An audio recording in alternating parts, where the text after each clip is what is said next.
ప్రభువైన యేసుక్రీస్తు నామమునకే మహిమ కలుగునుగాక. ద్వితీయోపదేశకాండం 4వ అధ్యాయము 25వ వచనము నుండి చదువుకుంటూ ధ్యానం చేసుకుందాం.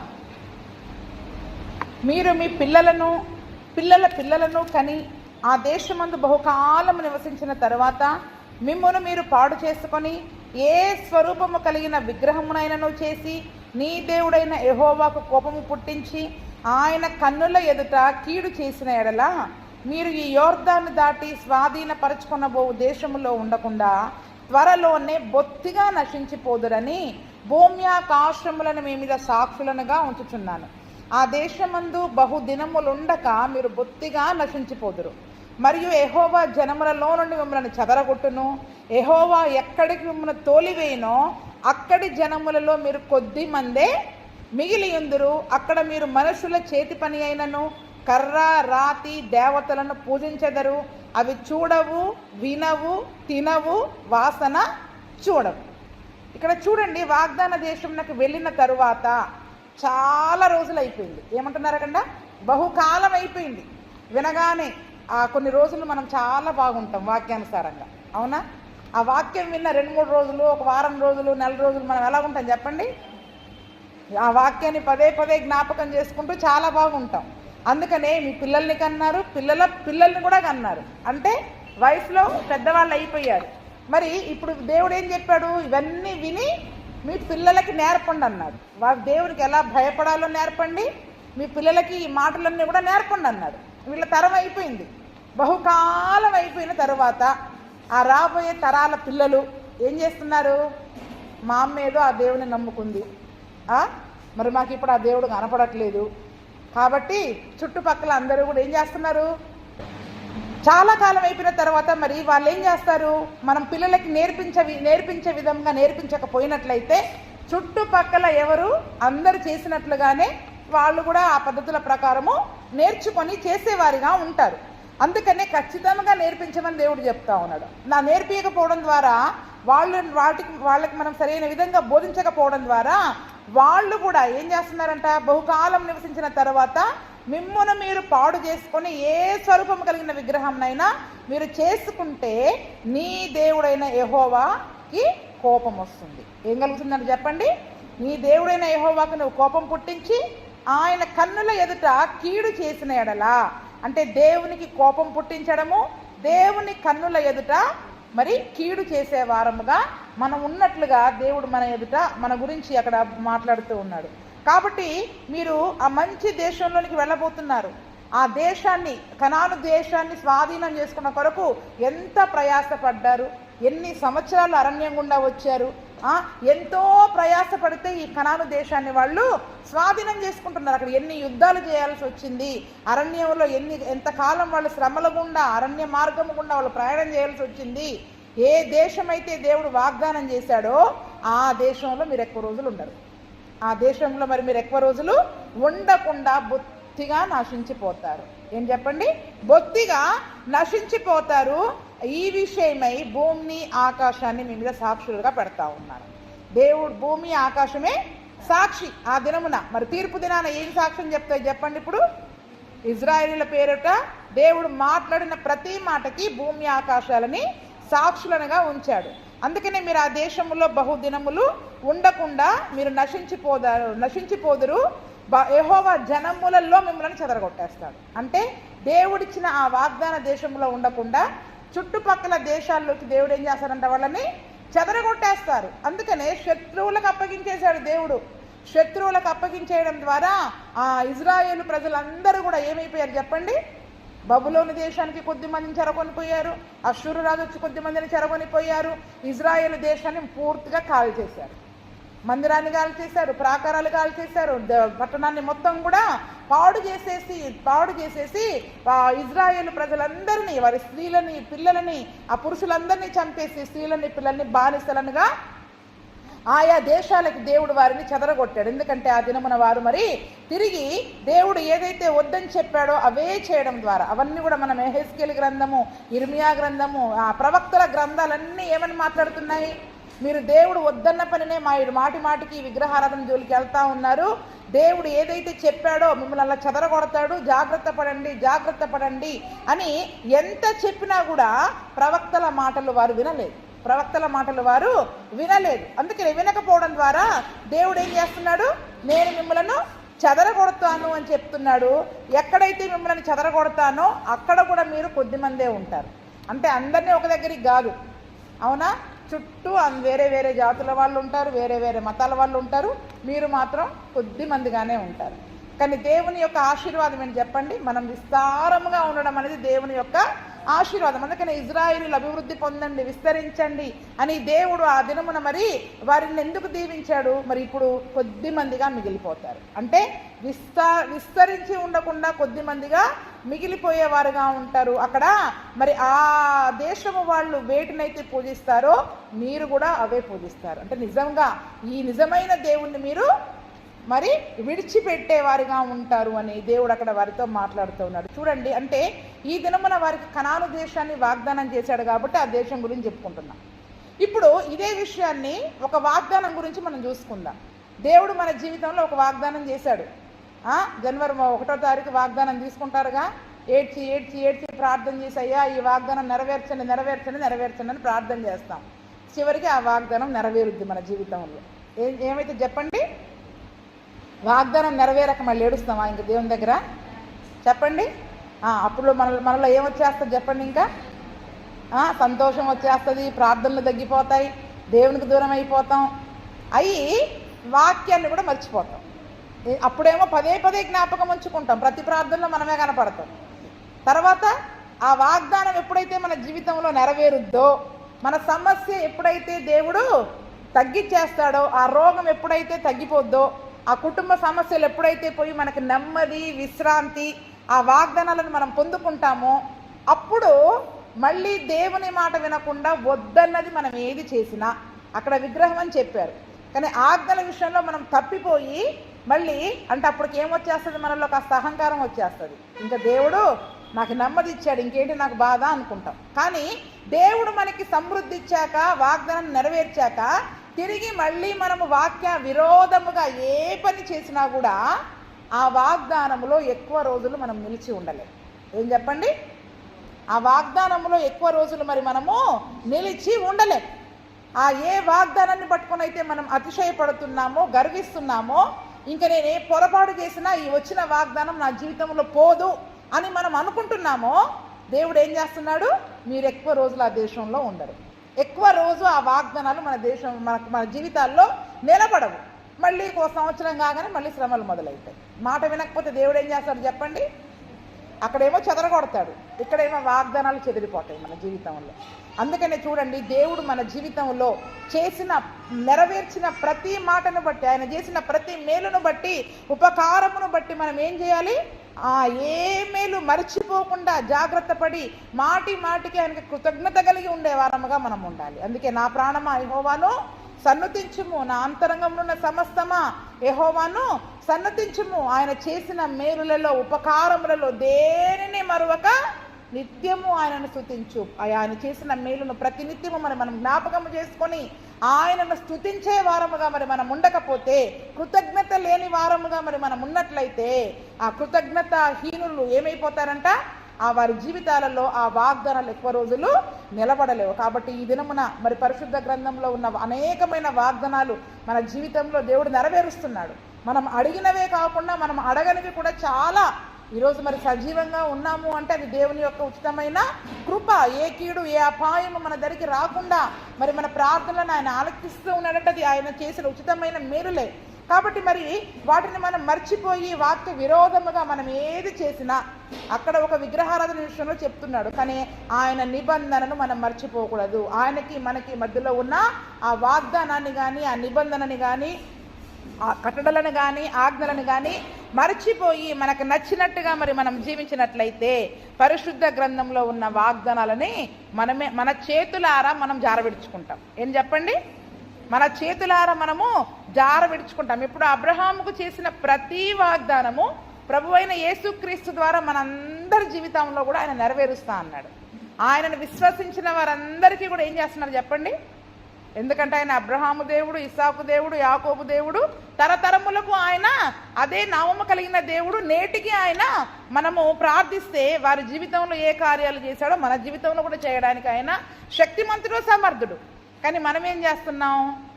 వాక్యానుసారంగా జీవించకుండా మర్చిపోతున్నాం, నిబంధనలను మర్చిపోతున్నాం, వాక్యాలను మర్చిపోతున్నాం, దేవునితో చేసిన నిబంధనలను, తీర్మానాలను మనం మర్చిపోయి మనకి ఇష్టం వచ్చినట్లుగా మనం జీవించడం ద్వారా ఆ దీవెనలను పొందుకోలేకపోతున్నాం. అవునా? ఆ దీవెనలను మరి మనము పొందుకోలేకపోతా ఉన్నాం. అందుకనే దేవుడు అంటూ ఉన్నాడు, వాటిని మీరు మర్చిపోకుండా జాగ్రత్త పడండి. దాన్ని మనం హృదయంలో అంటే ఒక రకంగా ఏం చేయాలంటే ఇది మర్చిపోకుండా ఎంత జాగ్రత్త కలిగి ఉండాలో మరి మన జీవితాలలో మరి మనము నేర్చుకోవాలి.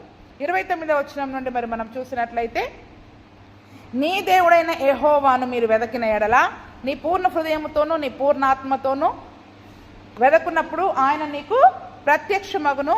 ఈ సంగతులన్నీ నీకు సంభవించిన తరువాత నీకు బాధ కలుగునప్పుడు అంత్య దినములలో నీవు నీ దేవుడైన యెహోవా వైపు తిరిగి ఆయన మాట వినిన ఎడల నీ దేవుడైన యెహోవా కనికరము గల దేవుడు గనక నిన్ను చెయ్యి విడువడు, నిన్ను నాశనము చేయడు, తాను నీ పితరులతో ప్రమాణము చేసిన నిబంధనను మరచిపోడు. మొట్టమొదటిది ఏంటంటే 29వ వచనం, అయితే అక్కడ నుండి దేవుడు చెదరగొట్టేశాడు కదా వాళ్ళని వేరే వేరే దేశాలకి. ఆయన యొక్క మాట వినకుండా మరి వారు నిజమైన సత్యమైన దేవుణ్ణి కాకుండా మరి ఆ విగ్రహారాధికులుగా మారినప్పుడు వారిని చెదరగొట్టేస్తా అన్నాడు. చెదిరిపోయిన తరువాత తమ తప్పు వాళ్ళు తెలుసుకున్నారు. ఏం తెలుసుకున్నారు చెప్పండి? నిజంగా మనము అక్కడ ఉన్నప్పుడు ఎంత చక్కగా ఆరాధనలు జరిగేది, మనం సేవించే దేవుడు ఆత్మస్వరూపి అయిన దేవుడు. మనం ఇక్కడికి వచ్చి ఇది ఎవరిని ఆరాధన చేస్తున్నాం, ఎవరిని పూజిస్తున్నాం? వాళ్ళ మనసులో తమ వారి తల్లిదండ్రులు నేర్పించిన ఆ మాటలను బట్టి వారు నేర్చుకొని ఎక్కడైతే చెదిరిపోయారో ఆ స్థలము నుండి వారి దేవుడైన యెహోవాను వాళ్ళు వెతకడం మొదలు పెడతారంట. నిజమే, మనం మన దేవుని తట్టు తిరగాలి. మనం చేసిన తప్పులకి ఈ శిక్షను మరి మనము అనుభవిస్తున్నాము అని అనుకొని ఆ దేవుడైన యెహోవాను వాళ్ళు వెతకినప్పుడు పూర్ణ హృదయంతో, ఎలాగ వెతకాలంట మళ్ళీ? అవునా? కొత్త నిబంధనలో వెతకుడి మీకు దొరుకును అంటున్నారు. అయితే ఎలా వెతకాలో కూడా చెప్తూ ఉన్నారు. పూర్ణ హృదయంతో వెతకాలి, పూర్ణాత్మతో వెతికితే ఆయన నీకు ప్రత్యక్షమగును. అంటే మనం వెతికేటప్పుడు కూడా ఏదో ఈ సమస్య తీరితే చాలు, ఈ సమస్య తీరే వరకు మరి నా దేవుడు నాకు కనపడితే చాలు, మేలు చేస్తే చాలు, వాగ్దానం చేస్తే చాలు అనేవారిగా మనం ఉండకూడదండి. చేసిన తప్పును బట్టి పశ్చాత్తాపపడి అయ్యా ఇంకా ఎన్నడూ నా జీవితంలో ఆ పాపము జోలికి మరి నేను వెళ్ళను, దయచేసి నాకు ప్రత్యక్షమయ్యి నీ వాగ్దానాలను నా జీవితంలో నువ్వు నెరవేర్చు అని పూర్ణ హృదయంతో పూర్ణాత్మతో ఆయనని వెతికితే ఆయన మనకి ప్రత్యక్షమవుతాడంట. ఏం చేస్తారని చెప్పండి? అంటే ఒక రకముగా మనము పాపము చేసి దేవునికి దూరం అయిపోయిన స్థితిలో మనం ఉన్నప్పుడు దేవుని యొక్క పరిశుద్ధ గ్రంథంలోని వాగ్దానాలు మన జీవితంలో నెరవేర్చబడనప్పుడు ఏంటి ఇన్ని వాగ్దానాలు ఉన్నాయి కానీ నేను ఎంతగా ప్రార్థన చేస్తున్నా నా జీవితంలో ఈ వాగ్దానాలు నాకు జరగటం లేదు, నాకు దొరకటం లేదు, ఎందుకు నాలో ఏదైనా పాపం ఉందా అని పూర్ణ హృదయంతో పాపమును ఒప్పుకొని అక్కడ నుండి అంటే మనం పడిపోయిన ఆ స్థితి నుండి, ఆ పాపపు స్థితి నుండి దేవుని వైపు మనం వెతకాలి. ఎక్కడి నుంచి వెతకాలి చెప్పండి?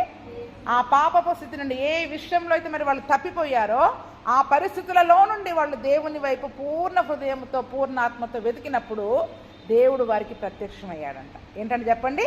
దేవుడు వారికి ప్రత్యక్షమయ్యే దేవుడు అంట. చూడండి, మరి వారు చేసిన పాపమును బట్టి దేవుడు దూరంగా ఉండే దేవుడు కాదు. అందుకనే మీరు మొరపెట్టినప్పుడల్లా సమీపముగా ఉన్న ఇలాంటి దేవుడు ఏ జనానికి ఉన్నాడు చెప్పండి? ఎక్కడ ఉన్నా, ఎంత పాపులంగా ఉన్నా కూడా ఒక్కసారి యేసయ్యా నన్ను జ్ఞాపకం చేసుకో, నన్ను కరుణించు అని మనం ఆయన తట్టు తిరిగినట్లయితే ఆయన మనకి సమీపముగా ఉండే దేవుడు, మనకి ప్రత్యక్షమయ్యే దేవుడు అండి. కానీ ముందు మనం ఏం చేస్తాం? మన పాపాలను ఒప్పుకోం. ముందు సమస్య పోతే చాలనుకుంటాం. ఏం పోతే చాలనుకుంటాం చెప్పండి? మనకు సమస్య తీరితే చాలంటాం. కానీ వారి యొక్క తప్పిదాలను ఒప్పుకోరు. ఇక్కడ వాళ్ళు ఏం చేయడం ద్వారా అక్కడికి వెళ్ళారు? అక్కడి నుండి దేవుణ్ణి పూర్ణ హృదయంతో వాళ్ళు వెతకారు. అంటే పూర్ణ హృదయంతో వెతకడం అంటే పాపము నుంచి ఒప్పుకొని పశ్చాత్తాపపడి దేవుని తట్టు మరి వాళ్ళు తిరగడం. ఇర్మియా గ్రంథం 29వ అధ్యాయం కూడా చూద్దాం. ఇర్మియా గ్రంథం 29వ అధ్యాయము 12 నుండి చదువుకుందాం.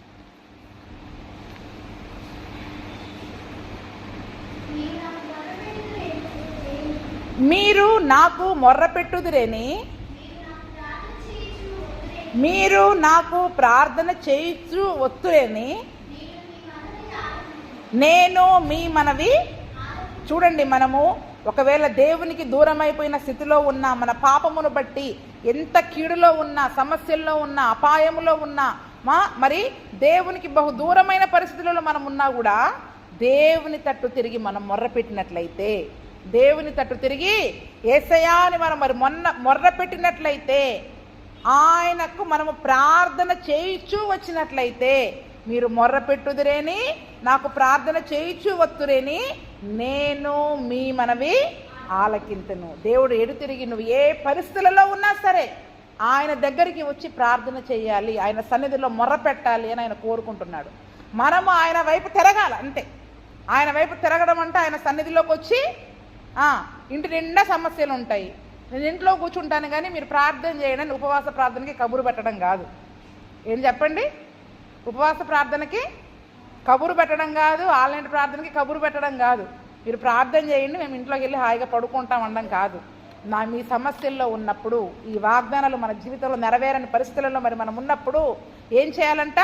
మీరు నాకు మొర్ర పెట్టుదురేని నాకు ప్రార్థన చేయించు వత్తురేని నేను మీ మనవి ఆలకింతును. అంతేకాకుండా 13వ వచనం, మీరు నన్ను వెదకిన ఎడల పూర్ణ మనస్సుతో నన్ను గూర్చి విచారణ చేయునెడల మీరు నన్ను కనుగొందురు, నన్ను నేను మీకు కనపరచుకొందును. ఇదే యెహోవా వాక్కు. ఏమంటున్నారు చూడండి, నన్ను వెదకండి, నా వైపు తిరగండి, నన్ను వెదకండి, పూర్ణ మనసుతో దేవుని సన్నిధిలో విచారణ చేయండి. పూర్ణ మనసుతో దేవుని సన్నిధిలో విచారణ చేస్తే నన్ను కనుగొంటారు.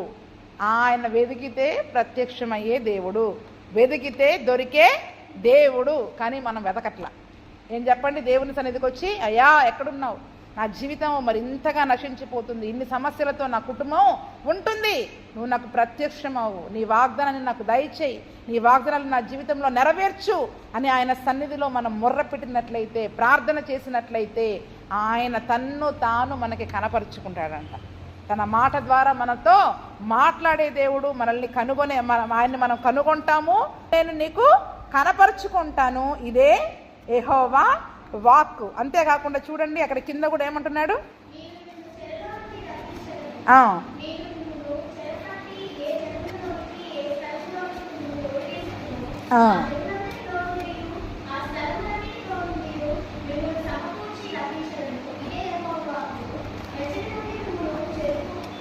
చెరకు పంపితును. ఏమంటున్నాడు ఇక్కడ? ద్వితీయోపదేశకాండంలో ఏమన్నాడు? మీరు బహుదినములు ఉండకుండా నేను మిమ్మల్ని చెదరగొట్టేస్తా, ఆయా దేశాలకు మిమ్మల్ని చెదరగొడతా అంటున్నాడు. ఇక్కడ ఏమంటున్నారు మళ్ళీ ఇర్మియా ప్రవక్త ద్వారా?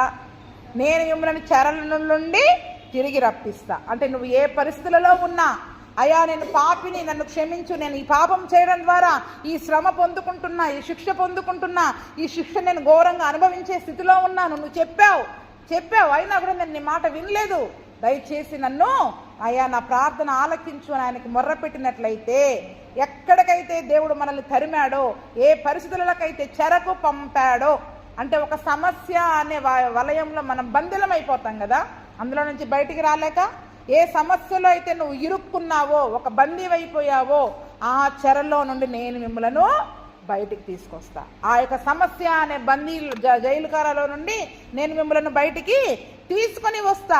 ఎక్కడికి తోలివేశానో అక్కడ నుండి నేనే మిమ్మలను తీసుకొని వస్తాను. ఇదే యెహోవా వాక్కు, ఇదే యెహోవా వాక్కు అని దేవుడితో అక్కడ సెలవిస్తా ఉన్నాడు. చూడండి, ఆయన మాట వినకుండా మనం ఎంత దూరం అయిపోయినా కూడా ఒక్కసారి మొర్రపెట్టినట్లయితే, ప్రార్థన చేసినట్లయితే, మన తప్పులను ఒప్పుకున్నట్లయితే ఆయన మన తట్టు తిరిగి తన్ను తాను కనపరుచుకొని ప్రత్యక్షమయ్యి వెతికితే దొరికే దేవుడు, మనల్ని చెరలో నుండి విడిపించే దేవుడు ఆ సమస్యలలో ఊబిలో నుండి, ఆ నాశనం అనే గోతిలో నుండి మనల్ని బయటికి నడిపించే దేవుడు. కాబట్టి ఈ దినమున మన జీవితంలో ఆయన మాట వినకుండా ఏ సమస్యల్లో మనం బందీలమైపోయామో, ఏ అనారోగ్య పరిస్థితులలో బందీలమైపోయామో, కుటుంబ పరిస్థితులలో మరి మనం బందీలమైపోయామో, ఆ సమస్య అనే వలయంలో నుండి, చెరలో నుండి మనం బయటికి రావాలి అంటే ఆ సత్యమైన దేవుని తట్టు మనం తిరిగి ఆయనను వెతికే వారిగా మనం ఉండాలి. ఆయన్ని వెదకాల. పూర్ణ మనసుతో మీరు నన్ను వెదకండి, పూర్ణ హృదయంతో నన్ను వెదకండి. నన్ను వెదకితే నేను మీకు ప్రత్యక్షమవుతాను. నన్ను వెతికితే నేను మీకు ప్రత్యక్షమవుతాను. ఒకవేళ ఈ సంగతులన్నీ మీకు జరిగిన తర్వాత నీకు బాధ కలిగింది, అంత్య దినాలలో అంటే ఇక మన బ్రతుకంతా చివరికి అయిపోయింది, ఇక నేను చచ్చిపోతానేమో, ఈ సమస్యలతోటే నా పరిస్థితి ఇలాగ అయిపోద్దేమో ఇంకా అని మనకి బాధ కలిగిన అంత్య దినాలలో ఇంకా నా జీవితం అయిపోయింది, నా పని అయిపోయింది, ఈ కష్టాలతోటే నా జీవితము అంతమైపోతుంది అని అంత్య దినమున నువ్వు బాధపడినప్పుడు నీ దేవుడైన యెహోవా వైపు తిరిగి ఆయన మాట వింటే, నీ దేవుడైన యెహోవా వైపు తిరిగి ఆ మాట వింటే, అందుకనే మనం అంతకుముందు కూడా నేర్చుకున్నాం కదా, బాధ కలుగున్నప్పుడు ఆయనే ఆశ్రయదుర్గము. ఎవరు చెప్పండి? కీర్తనలలో ఏముంది? బాధ కలుగున్నప్పుడు ఎవరు మన ఆశ్రయదుర్గము? ఆయనే. మనకి ఏ బాధ అయినా, దుఃఖమైనా, కష్టమైనా, కన్నీరైనా, ఒంటరితనమైనా, వేదనైనా ఆయనే మన ఆశ్రయదుర్గమై ఉన్నాడు. కాబట్టి బాధలలో చాలామంది దేవుణ్ణి మర్చిపోయి మనుషుల సహాయం కొరకు పరిగెత్తేవాడిగా ఉంటారు. కానీ మనం ఎటువైపు తిరగాలి? నీకు బాధ కలిగింది, ఇంకా నా జీవితం పని అయిపోయింది, అంత్య దినమని నువ్వు అనుకున్నట్లయితే ఎవరి వైపు తిరుగు? నువ్వు ఆయన వైపు తిరుగు, యెహోవా వైపు తిరిగి ఆయన మాట విను. ఇంతకాలం వినక ఈ పరిస్థితి తెచ్చుకున్నావు, ఇప్పటికైనా విను. ఇప్పటికైనా వింటానని ఆయన సన్నిధిలో ఒక తీర్మానం చేసుకో. అయ్యా, నా బుద్ధి తక్కువై నేను నీ వాక్య విరోధముగా నేను ప్రవర్తించి నీ వాగ్దానాలని నా జీవితంలో నెరవేర్చుకోకుండా పోగొట్టుకొని ఇన్ని బాధలు తెచ్చుకున్నా, ఇన్ని కష్టాలు గుండా నేను వెళ్తున్నా. ఇప్పటికైనా నేను నీ వాక్యానికి లోబడే హృదయం నాకు దయచేయి, నీ మాట వినే మనస్సును నాకు దయచేయి అని ఆయన మాట నువ్వు వినాలి. అందుకని విలాప వాక్యాలు 3:40 ఉంటుంది. చదవండి ఒక మాట.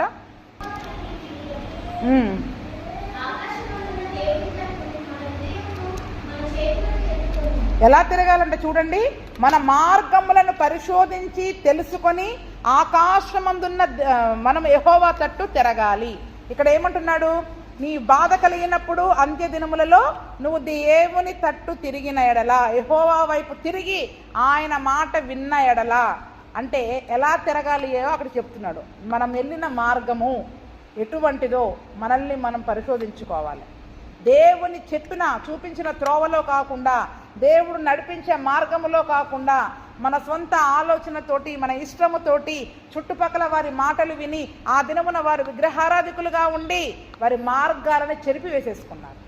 ఈరోజు మనం ఏం చేయాలంటే ఆయన వైపు తిరిగేటప్పుడు నువ్వు దేవుడు నడిపించే మార్గం ఏంటి, నువ్వు ఏ మార్గం గుండా వెళ్ళి శ్రమలు తెచ్చుకున్నావు ఒక్కసారి పరిశోధించుకోవాలి. ఏం చేయాలి చెప్పండి? ఈ పరిశోధన అనేది లేకపోతే మళ్ళీ అదే దారిలోకి వెళ్తాం. ఏం చెప్పండి? ఈ పరిశోధన అనేది లేకపోతే మళ్ళీ మనం ఏం చేస్తాం? ఆ దారిని అలాగే ఉంచుకుంటాం. అప్పుడప్పుడు మళ్ళీ అదే దారిలోకి మనం వెళ్ళొస్తూ ఉంటాం. అందుకనే విలాప వాక్యాలలో చక్కగా మరి ప్రవక్త అయిన ఇర్మియా ద్వారా అంటున్నాడు, మన మార్గములను పరిశోధించుకుందాం, తెలుసుకుందాం, దేవుని వైపు తిరుగుదాం.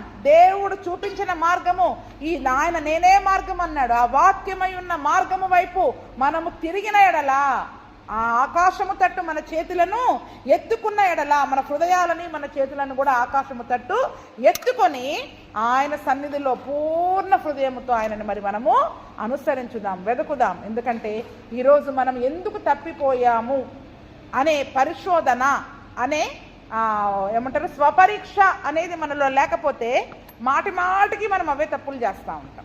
ఏం చేస్తూ ఉంటాం చెప్పండి? మాటికి అవే తప్పులు చేస్తాం. అసలు నేను ఈ తప్పు చేయడం ద్వారానే నాకు ఈ సమస్య వచ్చింది అనేది మనకు అర్థమైంది అనుకోండి అని పరిశోధించి, ఒక జ్వరం వచ్చిందంటే నాకు ఎందుకు వచ్చింది జ్వరం, ఏదన్నా ఒక అనారోగ్యం వచ్చిందంటే ఎందుకు వచ్చింది అనారోగ్యం, కొన్ని కారణాలు ఉంటాయి మన జీవితంలో. అలాగే మరి దేవుని వాగ్దానాలు నెరవేరకుండా ఉండడానికి, మరి మనం సమస్యల గుండా బాధల గుండా వెళ్ళడానికి మనం చేసిన పొరపాట్లు ఏంటి, మనం వెళ్ళిన మార్గం ఏంటి అనేది పరిశోధించి తెలుసుకొని ఆ మార్గంలో తిరిగి మనం వెళ్లకుండా దేవుని తట్టు తిరగాలి. మన హృదయాలని మనం ఆకాశము తట్టు, మన చేతులని ఆకాశము తట్టు తిప్పి ఆయనను వెతికే వారిగా ఉండాలి. అందుకని ఆయన ఏమంటున్నాడు, నీకు బాధ కలిగినప్పుడు అంత్య దినములలో నీ దేవుడైన యెహోవా వైపు తిరిగి నువ్వు ఆయన మాట వినిన ఎడలా, ఆయన మాట వినకుండా ఉండడం ద్వారా ఇటువంటి సమస్య వచ్చింది. కాబట్టి ఇప్పటికైనా అయ్యా మరి నేను త్రోవ తప్పకుండా నీ సరి అయిన వాక్యంలో, నీ వాక్యం అనే మార్గంలో మరి నేను నడవడానికి నాకు సహాయము దయచేయండి అని పూర్ణ హృదయముతో ఆయన తట్టు మన చేతులను ఎత్తాలంట. అంతేకాకుండా నీ దేవుడైన యెహోవా కనికరము గల దేవుడు గనక నిన్ను చెయ్యి విడవడు, నిన్ను నాశనము చేయడు. తాను నీ పితరులతో ప్రమాణము చేసిన నిబంధనను, ఎప్పుడు ఈ వాగ్దానం మన జీవితంలో నెరవేరేది?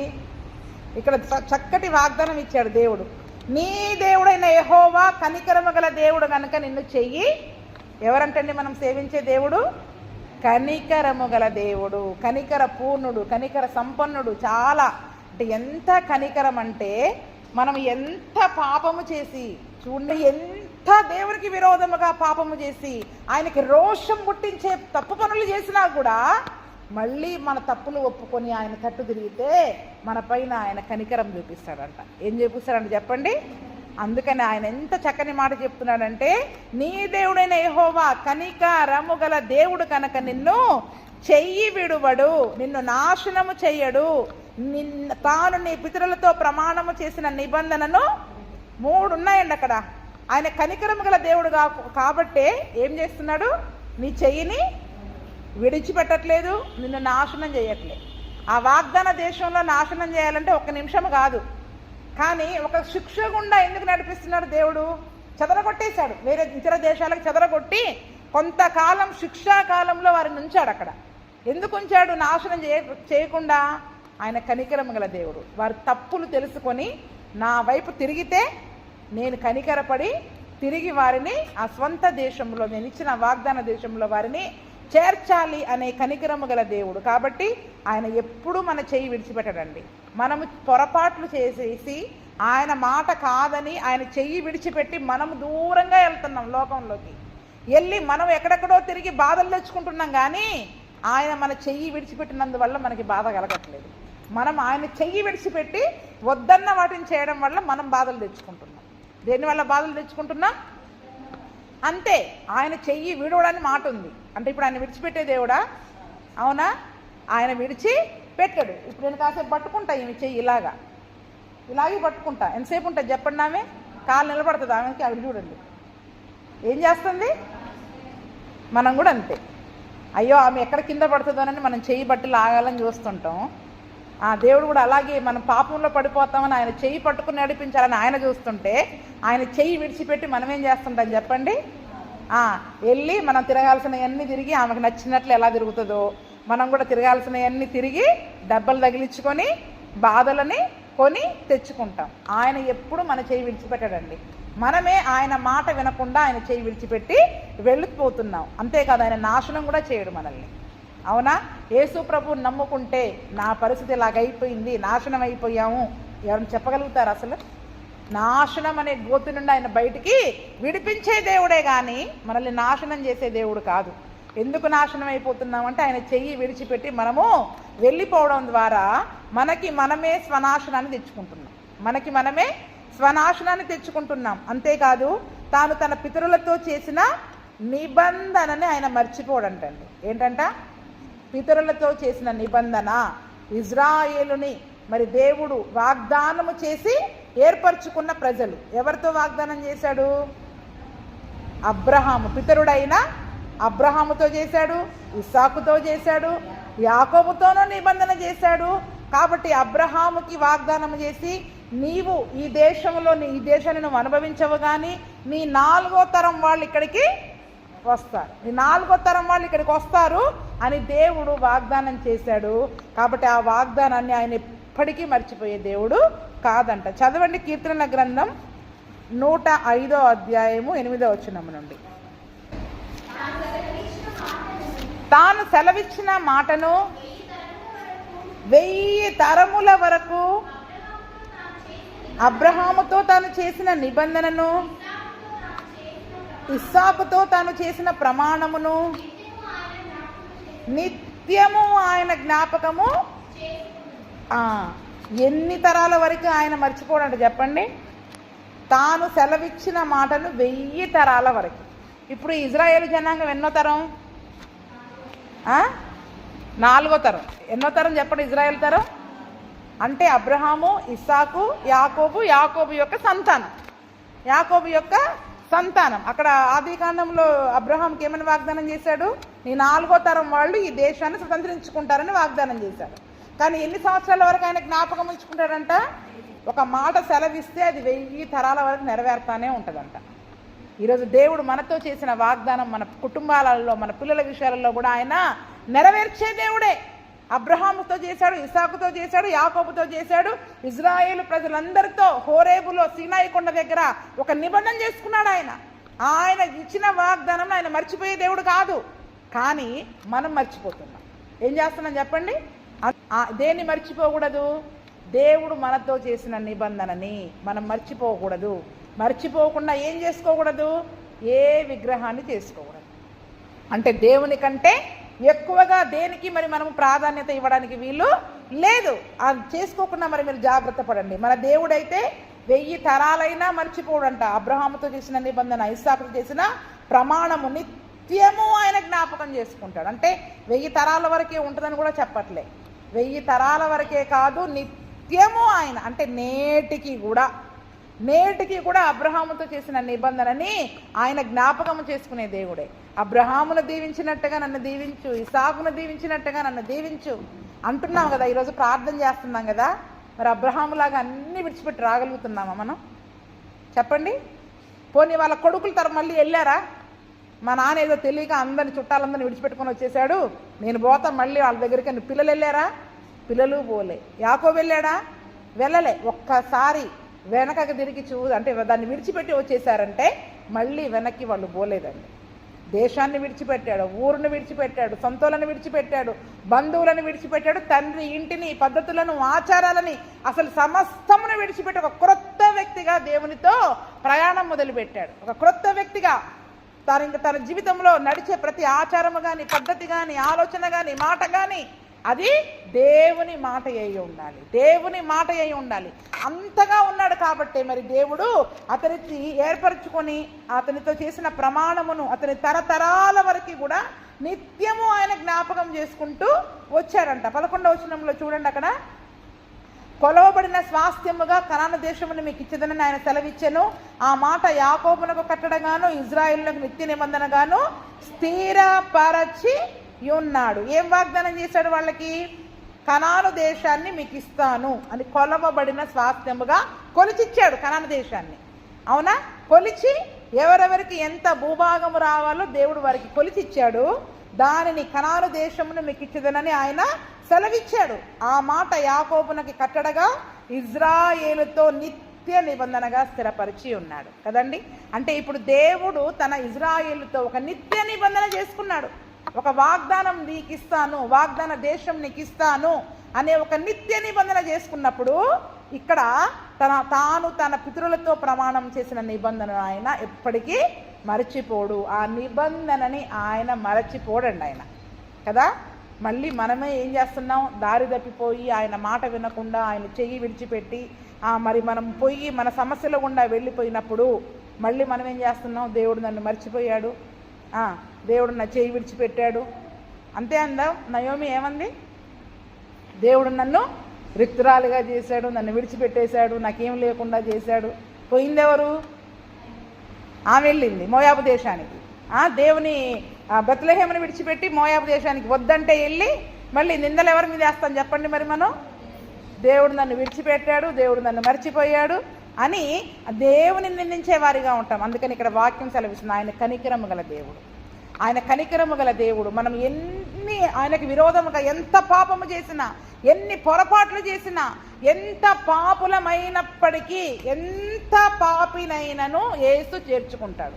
నువ్వు ఎంత పాపివైనా సరే దేవుని తట్టు తిరిగి, అయ్యా నా పాపాన్ని క్షమించు, నేను పొరపాటున తెలుసో తెలియకో తప్పు చేశాను అని ఆయన తట్టు తిరిగినట్లయితే ఆయన దేవునితో తన అబ్రహాముతో చేసిన నిబంధనని మర్చిపోడండి. ఈరోజు మన శ్రమలలో, ఆ కష్టములో మన పాపాలను ఒప్పుకొని, అందుకనే తన అతిక్రమమునకు పరిహారం నొందినవాడు ధన్యుడు, తన పాపాలకి ప్రాయచిత్తం నొందినవాడు ధన్యుడు. పాపాలను ఒప్పుకోకుండా, ప్రాయచిత్తం పొందకుండా ఆ వాగ్దానాలు మన జీవితంలో నెరవేరవు. ఆ వాగ్దానాలు మరి మన జీవితంలో నెరవేరవు. 86:5 కూడా చదవండి, కీర్తన 86:5.